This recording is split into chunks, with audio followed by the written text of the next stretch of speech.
Well, Donny Schatz's 2026 plans are finalized. CJB Motorsports is Donny's home for the foreseeable future, at the very least for the 2026 campaign with the World of Outlaws. After a lot of talk the last couple months about where would 10 time end up next season, and Donny and I are going to do what racers do when something like this happens: sit around and talk about it. Donny, I appreciate you taking the time to join me in what's definitely been a busy couple days for you, starting with the dome and with your nieces and putting this still together. And people watching this are probably expecting me to dive right into, your new deal with CJB Motorsports. And I do want to talk a lot about that in a little bit, but I want to start with what's led us to here and reflect on the last couple months. You finish out 2025 bouncing around in different cars, none of which you'd driven before. And it was equipment you were not only unfamiliar with, but it was changing by the week.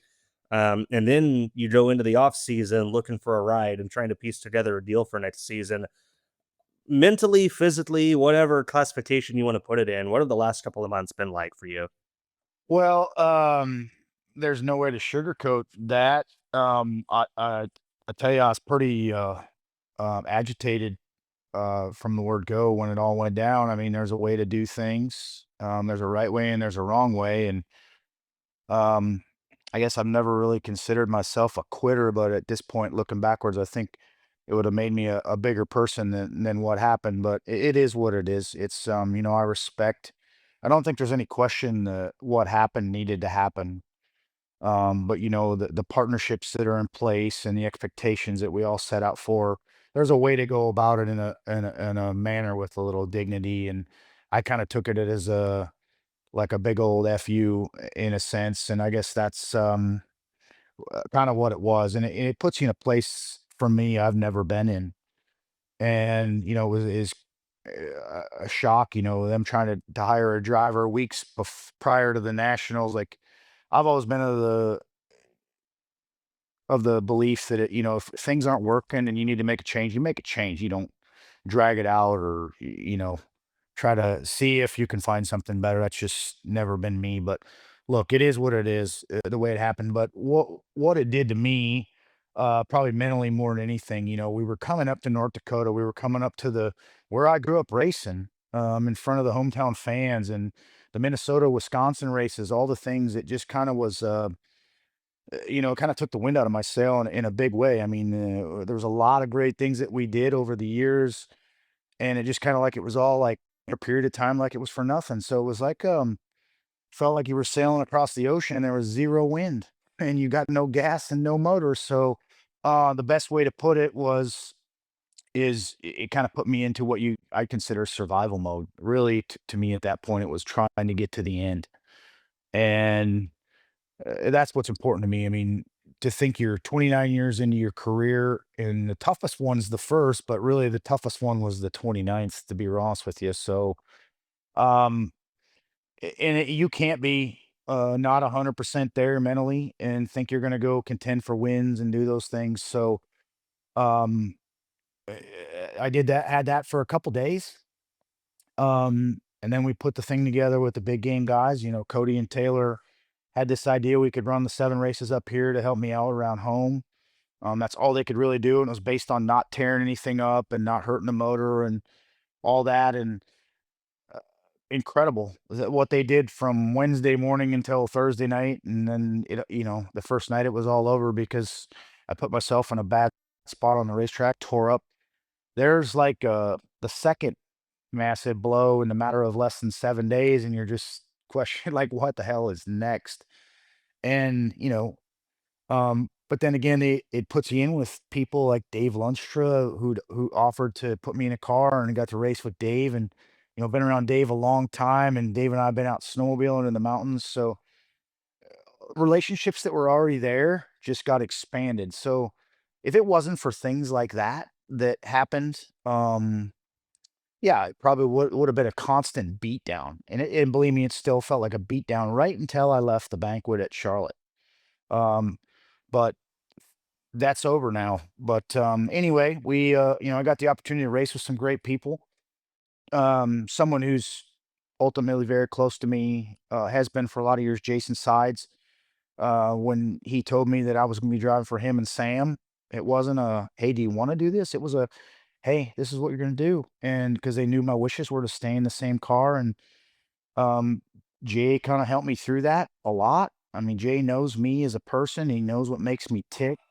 He knows what I'm made of, and it was awesome. He got me right back to the core values of why we do this, and tried to make it fun again, and make it fun first, and the results later. And we finally got back to that towards the end. So the person that I was the last couple months to end the season wasn't really didn't feel like Donny Schatz 10-time champion. It felt like Donny Schatz struggling to just get from A to B. So um honestly, once it was all said and done, it was a relief. We got there. I mean, goals change. We set goals, and we really met them. So very fortunate to have all those people. Obviously, I got to race with Paul Silva, and I feel like I probably wasn't in the right frame of mind to be what Paul Silva needs when I did, but also it allowed me to race, get to know Paul a little bit. And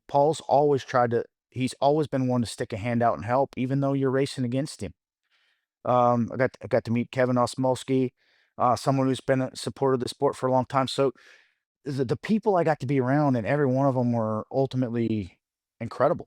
I feel like I've got all these new friendships and relationships that are fast tracked that would have never had this situation not come about. So um, it was tough, honestly. There was times when I think a lot of the time I spent reflecting on, look, things haven't been the greatest the last couple years, but have they really been that bad? I wouldn't say so. I mean, we could win 5 or 6 races a year, but that's not what we wanted. We wanted to win championships, and we'd had 31 race win seasons. So I was always clawing and digging and screaming and yelling to try to get to that point, and it just wasn't going to get back there. So there was really only one option to be. It needed to change, but I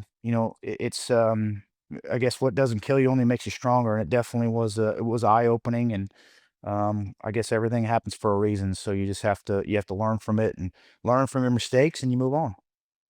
I'm definitely glad that you recognize that, you know, it's important. It takes a big person to admit that they weren't in the right mindset about something. And I think the fact that, you figured that out and you know where you need to be better, I think that says a lot. Um, You can go and look. You can say that's easy to say, Connor. And I get you. It's something that's easy to say. The mental side of this game is the toughest side of it, and that's something my father taught me from a young age. And I feel like I've been on the right side of it for a long time. I don't think there's not an active driver today that can sit here and say there's had more success. And when things are good, they're good. I still feel like I'm that same way, but man, when something like this happens, you're in uncharted waters and uncharted territory, and it's like you're in things that you're just completely out of it. And there's only one word to describe it. It's like survival mode. You cannot be in survival mode and function to be competitive and win races. And there's guys that never get out of survival mode in their career, but I've never been in it. So I can honestly tell you what you've seen wasn't the real Donny Schatz. It was a version of Donny Schatz that was kind of disappointing, but we've all been there, and we're all gonna hopefully never be there again.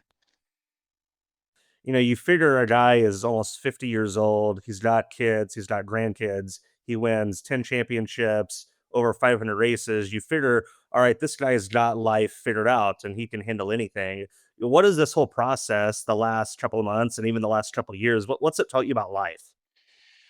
So it's taught me that racing isn't everything. But unfortunately, to that point, that's what my whole life revolved around. Everything was about racing. I mean, hell, my stint at TSR lasted longer than my marriage, and unfortunately, my marriage paid the price for the Donny Schatz that was trying to be ultra successful. You know what I mean? You admit these things when you look back on them. You don't at the moment when you're living them, but I can tell you that being on top of the sprint car game and winning the races and all the success I wouldn't say it makes you a different person, but the person that you be to go through all that and think that everything becomes about that. You eat, sleep, drink it, even if you're not there. And I did, and like I said, I pushed my wife out of my life. I thought it was about racing. Everything's been about racing, and then here you are, and you feel like, it's like, what the hell now? What it kind of takes snap of a finger, and everything's just like completely upside down, and you kind of feel a little, why did I give it my all? And even though things weren't the greatest the last couple years, I still felt like I gave it my all. And but sometimes you're in an environment where maybe you get so wrapped up in it, you don't even know who you become. And so I think you have to get back to having a reset like this, and getting back to your core values. And I tell you what, probably the biggest thing from it is communication. No matter, nobody has to do this. You don't have to like the people you're around, but you have to communicate. And I don't feel like there's been communication in the situation I've been in you know, eh, the last couple years. It's kind of dwindled a little bit. We still had decent seasons, but this year it was insane. From the word go at Volusia till everything went sideways. There was zero communication from the coroner to the crew chief to the everybody that made it all go around. And so I've worked really hard myself on you know, trying to be a leader and push towards that. And it's something that I spent last weekend pushing to my nieces. Like, listen, things aren't always going to be great, and you got guys that bust their tail. There's times you're going to have to pick them up. There's times that they're going to have to pick you up. And but there always has to be somebody that's leading. There's always someone trying to make sure they keep their morale up. And it takes being around people that are like that to understand that. So that has taught me a lot. The communication, if it ever lacks, you'll be able to see it plain as day. I know a lot of people, they ask you about your nieces all the time, every single interview where the nieces are within a 5,000-mile radius of where you're at. They asked you about what it's like, working with them as they build their career. But I want to ask you kind of a different question about not only your nieces, but really your entire family. In being around you guys the last 2 years, I always knew the Schatz family was tight. Going back to stories that I heard about, your dad Danny, who I never got to meet, but always heard good things about. They're very, very tied very closely to not only you but your racing career, from your nieces to Mike and Deanne, and especially your mom. I tell people all the time, Diane Schatz is one of the smartest human beings I've ever known in my life. I think the older she gets, the smarter she gets. How important are they to you, and especially, what you've gone through the last couple months, and how important are they going to be going forward? Well, obviously, this is a family sport. My family, my sisters paid the price, because my one of my parents was always with me when we were going racing when I first got started in high school. And but then they were supportive of it too. And it's just been something we've always done together. We always enjoyed it together. So um, you know, i- if you'd have got to meet my dad, you'd probably understand. I think he lived to sit in the grandstands and chat with people. And there's times when he'd sit next to someone that absolutely hated me, or couldn't stand me, and it was during the days when we were winning everything. And it's understandable why people do that. But by the end of the night, he had talked with them or had some crack some joke or something, and made a new friend himself, and never even told him who he was. So, I think it's what makes us tick and go around. I mean, there's more than one side of this. There's, not just the success on the driving side, but the interaction with the fans. And that's something that my mom has enjoyed since day one. And I think some days she enjoys she enjoys it as much as any one person on this planet could. I mean, she's in her mid 70s, and she still goes to all the races with me and loves being and talking to the people at the t-shirt trailer. And in a driver's perfect world, you could come rolling in the gate at 5:15 and go to the driver's meeting, put your stuff on, go to work. But not with Diane Schatz. She's like, oh no, we're getting there at 2 o'clock. We got to be set up when the fans come rolling in the gate. And we're not doing this half-ass. So she takes great pride in it and does everything that she does, just like they have done in business. So, um, and obviously that brings to, my sister and her kids getting involved in it. And those kids have had a pretty good example in front of them. So, it's just how, we were raised, and our families loved it, and even relatives that have been part of it that are fans and like coming to the races. I mean, that's why we're all here. I don't know that this is something that anybody's going to set out. It's not like winning the lottery by any means, but financially, but it's something that's fun and we can all enjoy doing together. And we enjoy the travel, we enjoy the different scenery and the different people. So, and as it changes and evolves, so been super important to us and continue. I mean, how many guys at and yeah, I'm not 50 yet, Connor. Don't steal me of 2 years there. I'm only 48. So how many people can say that, their mother traveled with them to take care of their merchandise stuff at this till she was in her mid 70s and not done yet. So, it's pretty cool to have that, and very, very rewarding because there's days, you ask yourself, and I didn't do it till recently, when's the end? I don't know when the end is, but it's nearer than than further. So let's talk about CJB Motorsports. That was obviously the premise of this whole interview. So you in 2025, the season bouncing around, you go into 2026 looking for an operation you can spend the whole year in. What did the search entail? What were you looking for, and what boxes did CJB Motorsports check? Well, look, I had a lot of great opportunities, and it's a situation like, how do you make the right decision? What's right? What's wrong? It's not about the person with the most money. It's not about the person with the flashiest this. It's not about the best location. There's a lot of things, but when it come right down to it, Barry Jackson, we all have strong points, and Chad Clemens is a corner that um, obviously he's very feisty and wants results, but yet he's not one of them guys that stands there and questions everything that's done on the car when you're at the track if things aren't right or if things are good. He's hired Barry Jackson and they have a 16-year relationship, and he lets Barry do his job. And just like what I've seen in the past, like what my family's brought up that way. So that was a huge factor in what I wanted to do. I get to race with Barry Jackson. Barry Jackson's been around a long time. Barry Jackson grew up in Pennsylvania, driving for a Central Pennsylvania car owner. Um, it's crazy to think about the demographic location of it. The Posse will probably claim me now, which is fine.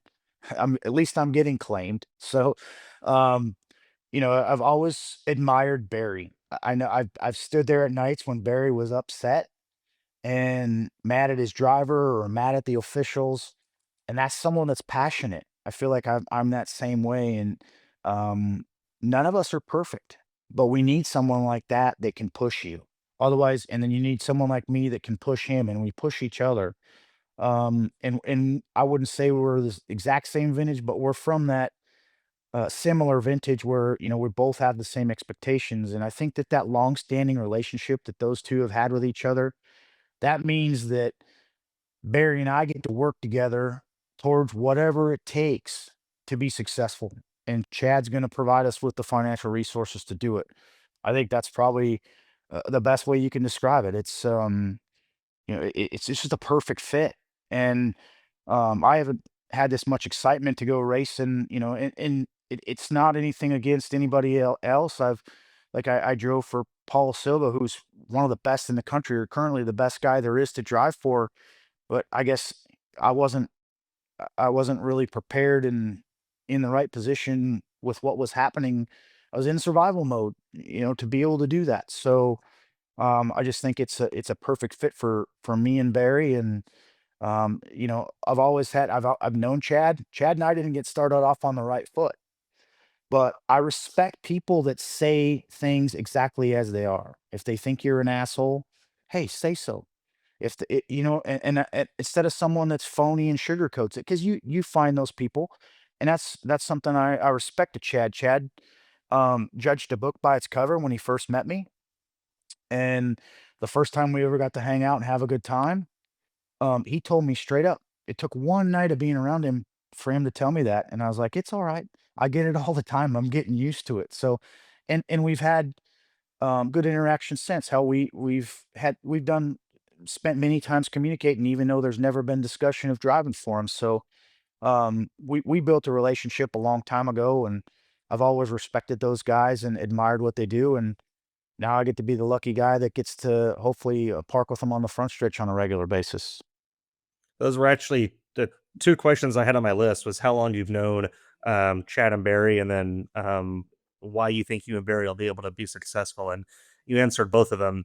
Um, You know, Barry and Ricky have a past. When I got to race with Ricky back in the day, Ricky looked up to Barry too. That's how ultimately got my looking up to Barry. We there was nights when we used to have the couple off nights in PA in between Lernerville and Williams Grove and all them.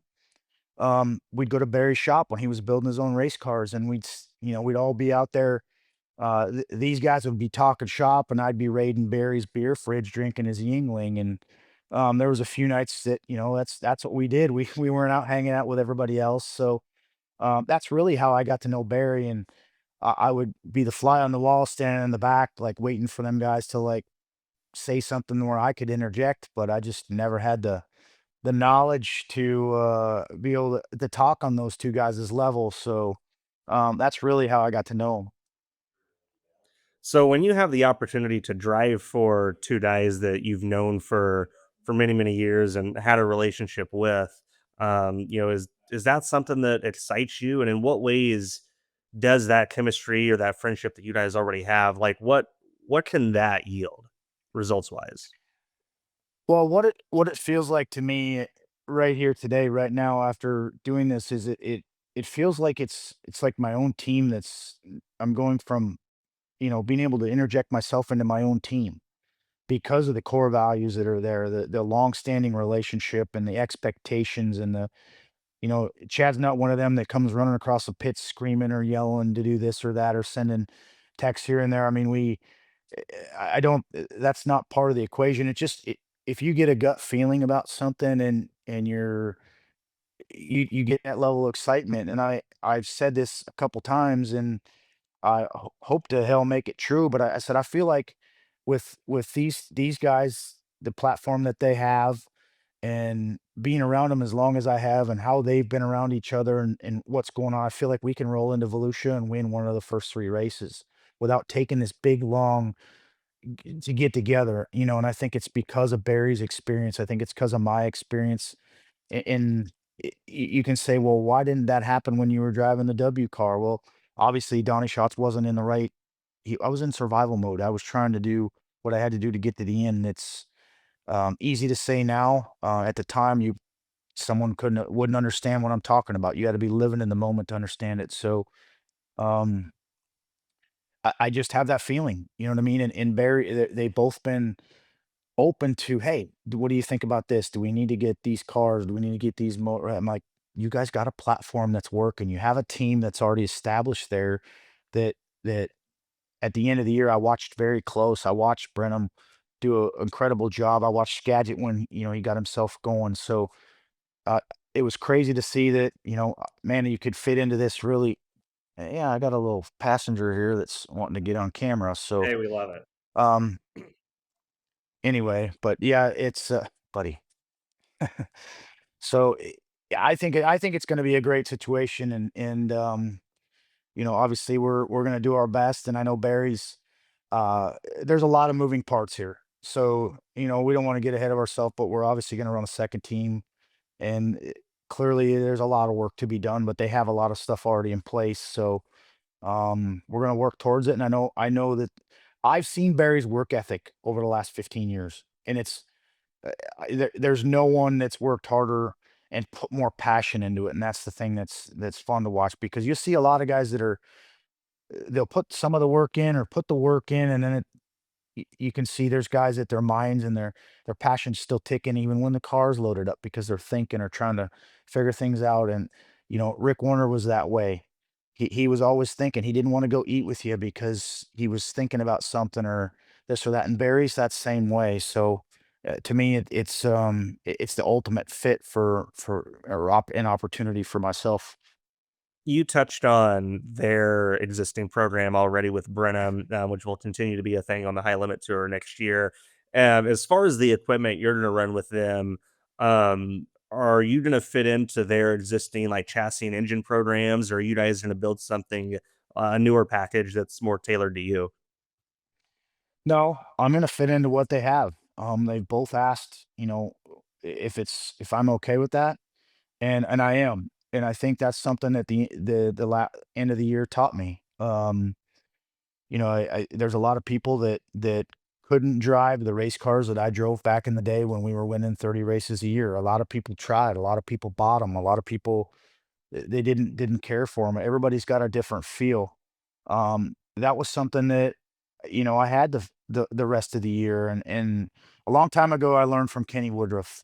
You got what you got when you get on the racetrack. It's what you make of it. You can make anything work. You just have to work at it. And I guess I've always believed that, but I've also been very loyal to where I'm at. And I think these guys are the platform they have will make work. I think, it took me some time to kind of adapt to the feel of some of these other things because all I've ever had is a certain feel of what's there, and you're always trying to get to that. But I don't really think that I really had a fair assessment on the motor side of things the last several years, just because we were part of an experiment, and the only thing you can compare to is what you've had in the past. So um, that's just the way it is, and it's kind of funny how I've been criticized so hard for all the don't know what you want in an engine from the last corner or this guy, but yet I've had everyone in the country want me to come test their motors to see what I feel.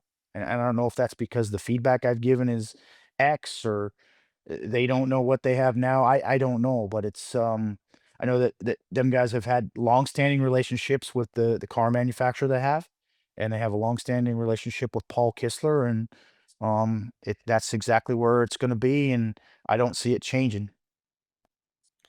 There have been so many times the last couple of seasons where I've heard people saying, I've even said to myself at times, man, if Donnie could just qualify better, they've got speed and he could, win more races. Obviously, you qualify better, you start better in the future most of the time. Is qualifying going to be a priority for you? Have you and Barry, talked about maybe being better early in the night and having speed to set yourself up better? Well, you have to get qualified. You can't bury yourself. But I still think when things are right, when the racetracks are right, and they're not single lane, or you have the ability to get forward. I mean, you take Charlotte for instance. We started 10th, and we were able to get to third. Like that's a big plus for to the front of the field. You can do that in the back, but in the front, it's a whole different story. And the conditions are, you know, multiple lane racetrack. There was multiple grooves. So yeah, a person needs to get past that qualifying thing. But you take a look at David. David qualifies well all the time, and it's their Achilles heel. It helps them get in the position to be able to win every night. But yet, I still think to this day, I mean, I won 10 championships, and we did not focus our program on qualifying. We focused it on racing. We focused it on our car getting better as the race went on, making things drivable. So I still think that's something that's a priority. And it's just there's other factors that have changed that maybe change that outcome a little bit. And I think a lot of it has to do with tires. So every time the tires change, the results change for everyone. So I don't know if tires are changing. It doesn't matter. Ultimately, we don't go out and try to qualify bad. But it's if you make everything about qualifying, then it's ultimately about who's got the biggest, baddest, most expensive motor, and gets on the line of this. But that sometimes doesn't always help you come race time. You told me whenever you first told me about this deal that you were pretty clear to Chad and Barry that you didn't want to do it if it was going to, in any way, shape, or form, have a negative effect on Brenham and the program they've already got. Why was that something that was important to you to make sure that it only helps Brenham? Well, um, uh, at the end of the season, I said I was not going to displace anyone to finish up the season for me. Like ultimately, I started the year with someone, and I should have finished the year with someone. So to displace someone else, and believe me, there was a lot of people are always looking for something better, but I don't think it's the right thing. I could have stepped away and not finished the season before I'd have displaced someone. And so if you look at the situation that happened, I drove for Dave Lunster, didn't have a driver, and Paul Silva didn't have a driver on those races, and then Jay and Sam put the team together for me to kind of have our own little deal, and I didn't have to really worry about it. But I can tell you that those races that I did run with Jay and Sam, um, I feel like it probably affected Chris a little bit, but then Chris will tell you sometimes it helped him. There was things where places where they struggled, and I started working on shocks and doing these things and changing things that he probably wouldn't have done on a normal night, and it helped them. So it made them better. They were able to come through the field, and so every there's a negative and a positive to everything, but there's no way in the right mind that there's any sort of fair analogy that compares someone, you know, a lot of cars would take someone like me over someone that's young trying to make a name for themselves. And I don't want to, I didn't want to be put in that position. I told them that last fall when we talked about finishing the season up together. I told him it was very important to me that this not affect Brenham. I respect Chad that he wanted to put his eggs in the high limit basket, and he's standing strong to that. But yet I'm an outlaw guy, and he wants to own a car for me, what's going to be on the outlaw tour. So he respected that. I respected that. And obviously it changes things up a little bit. Obviously Barry's going to, oversee both teams ultimately and be on the road with me, but it's going to allow them an opportunity where he can still race. I'm not going to displace someone at this point in my career. It's just, it would be like, um, me being the mayor of Fargo and saying, "Yeah, I'm gonna go up against Donald Trump." It's just not even it's not even comparable. So, it's just me. I don't uh, I wouldn't say I'm by no means done, but I'm not gonna be that guy at the end of my career to where I started bouncing around trying to eliminate things for guys, especially young guys. And I told both of them, I was like, "Guys, you guys really got going at the end here. I watched you. We were watching at Skagit and seeing the progress we had when he went to Port Royal. And a lot of people don't know this, but about 4 years ago, his dad called me and asked me if I was interested in coming and driving for him to help mentor him. And then that's really when I got to. I physically don't know him, but I've watched him, and I told him, I said, "Hey, I appreciate the opportunity, but um, I plan on finishing my career where I'm at." And ultimately, we know that's changed, but I feel like I can help him. I think the side of this where he's lacking is probably on the mental side and how you look at things and how you digest things throughout the night. So even though being at different races, I feel like there's a way for me to help the whole situation. And obviously, Chad has put trust in him to put him in his 5 car to go out and run high limit, and they got themselves a charter. So I think it's the best thing in the world for them to keep that and stay on that course, but our course is just a little bit different. So, I think we'll make the best of both worlds, and hopefully, I have the ability to help get him going the direction he wants or help him with the help he needs. Brenham is my age. I think he's a year or two younger than me. I don't know any race car driver at 18 to 20 years old that wouldn't be absolutely stoked being a teammate to Donny Schatz. So I can imagine Brenham's pretty excited. You mentioned earlier that you do feel like obviously the end of your career is closer than the beginning of it. And, I hear people all the time, how much longer do you think Donnie's going to do it? Is it going to be 2 more years? Is it going to be 5 more years? And nobody knows because really at the end of the day, you don't know. And I'm sure you've thought about it. And, I would never ask you to say that publicly. But my question is, does this new deal with CJB, does that make it hard to put a timestamp on how much longer you want to do it? Just because, hey, if you guys are successful, you might decide you want to do this another 5 or 6 years. So, funny story, Connor. You know who was teammates with Steve Kinzer his final year? Yeah, last couple years. Yeah, but his final year. It's all about the final year. It's all about the final hurrah. I was teammates with Steve Kinzer. And don't get me wrong, we're both fierce competitors, and when you got 2 fierce competitors, don't matter who the car owner is, if you're teammates or not, you're gonna run into each other on the racetrack, you're gonna have issues, but not one time did I have any negative thoughts about having a teammate, especially Steve Kinzer. Like, I mean, to this day, I mean, it still gives me goosebumps. I was teammates with the king. I was teammates with the king. And so that's ultimately something that be my claim to fame probably someday.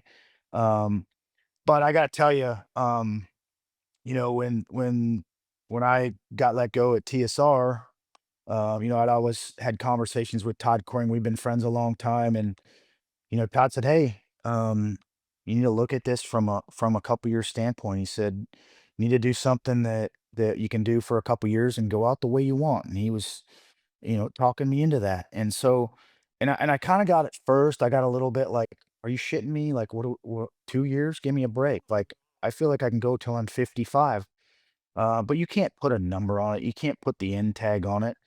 But I can tell you since then, I have digested that in a manner to where I've accepted that. I am at the tail end. But then again, I see dogs, and there's dogs with tails that are that short, and there's dogs that got tails that long. So I don't know what that tail is. I can tell you a couple weeks ago, I was in a position where I was probably discouraged and not sure what was right or wrong. And like, I think I went and told my mom one day, I said, "You know what, mom, I think it's time to just be done." And she knew better than that. And I knew better than that. But I just wanted to see what her reaction was to see what I got when I tell her that we're there. Um, and she was by no means super thrilled and happy with it. But we know that's not the case. Look, I don't. Chad and I don't have a contract. We haven't even talked about that because I wouldn't expect if I'm performing that there's going to be some big commitment for X. I mean, I hadn't had a contract at TSR for the last several years, so it's like, and nor did you really need one to ensure that you're going to do something. So I guess I don't know what that timeline is. I know it's going to be for 2026, and uh, look, I physically think I can go another 2 or 3 years. Um, but I can tell you the way I do things, it does wear on you. The way I travel back and forth, even though I have my own aircraft, those things all take a lot of energy. They take a lot out of you to try to keep up with maintenance and I've been very fortunate to not have any mishaps or get caught trapped here or there. And at some point it may happen. I'm not 100% sure because it's sometimes there's things out of your control, but there will come that time when that probably outweighs the common sense side of wanting to do it, and that'll be the time. But I don't see it here in the next couple years. Last question for you before I let you go and enjoy the rest of your night. We're just under 60 days between now and the start of the season at Volusia. What does the rest of the offseason look like? I know you're going to spend a lot of time in Fargo, probably plowing snow because that's about the only thing you can do up there this time of year. But are you going to make any trips to CJB shop in PA? And what does now to February look like? Well, I'll definitely make some trips to the CJB shop at Barry's place in Carlisle. I'll also probably get out there to see my friends Sam and Nicole at JVI. It'll be ideal. We'll have a great time, and maybe Jay will meet up with us. It'll be like putting the band back together for a weekend or something. But look, I've needed this, kick back for the winter. Obviously, you can see I'm a big Christmas guy. I'm actually, people probably don't Decorations know it are about impressive. me. Well, it's not just decorations, Connor, but if you want to go back to when I started racing professionally, in 1998, I went to Australia for the first time, and you got to be there if you want to be there. Their biggest day of the year is Boxing Day, the 26th, and then you can't physically be there home for Christmas and their Boxing Day. And to me, it's a slap in the face not being there on Boxing Day, their biggest day of the year. So from the time in 1998 until COVID happened, I was gone for Christmas. I never was home for Christmas with my family. Yeah, we might have celebrated early, but the true spirit of Christmas morning, waking up in your own bed and everybody being, I just hadn't had it. So when COVID happened and I had my first Christmas at home, my father was still alive. It was like incredible. My dad was dressed up like some weird ass elf. And I mean, just absolutely I don't know how you describe it. I just enjoy it. Just there's something about it. I never had it. So because I did that for all those years, 22 or 23 years, whatever it was, being home, it just I'm not gonna miss it. And I remember having a discussion with him about it. they knew I was going to be gone on Christmas, and then I got that opportunity to go to New Zealand, and I was going to be gone for Thanksgiving, and I thought it would really not sit well, and I remember telling my dad, like, I don't know what to do, and he just said, you know, your family's getting smaller, so you gotta, you know, if you go and next year your grandpa's not here or this person's not here, you just that you have to wear that. You know, it's something you think about. So, um, obviously, our family has gotten smaller, and you just enjoy the moments you can. I'm obviously going to be a grandpa again here in mid January for time number two. So there's a lot of things that are you know enjoy the Christmas spirit, enjoy the family in the off season because once it starts race time, I think everybody knows anybody that's in this business is pretty switched on, and that's what it is. So I'm gonna, you know, stay home and enjoy my winter. I obviously will get out to the CJB shop and see those guys in action. And there's a lot of things in the works here trying to get done here. And obviously the kids are going racing in Arizona again, so trying to get them some things tooled up to go. But yeah, there's a little bit of snow on the ground too, and one of my favorite things to do is go ride snowmobiles. So I'm gonna hit maximum overload on trying to reset. I think I've got a pretty damn good start on it. So I'm gonna finish it off really well. And when third week in January comes around and it's time to get ready for Volusia, then it's gonna be switched on. Well, I very much appreciate your time. Congratulations on the new deal, and we're all excited to see Donny Schatz get switched on in 2026.